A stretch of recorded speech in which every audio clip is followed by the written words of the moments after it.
அத்தர் கொண்டு அதை நிரப்ப வேண்டும் இந்த அல்லி ராணி குளிக்க.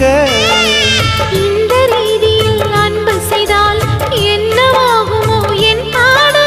காற்று வந்து உன் குழல் கலைத்தால் கைது செய்வதென ஏற்பாடு.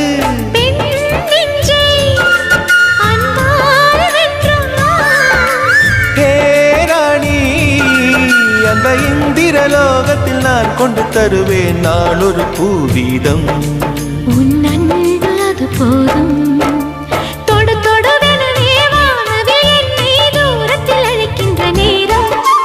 விடு விடுவெனவே வாலிப மனது விண்வெளி விண்வெளி ஏறும். மன்னவா ஒரு கோயில் போல் இந்த மாளிகை எதற்காக? தேவியே என் ஜீவனே இந்த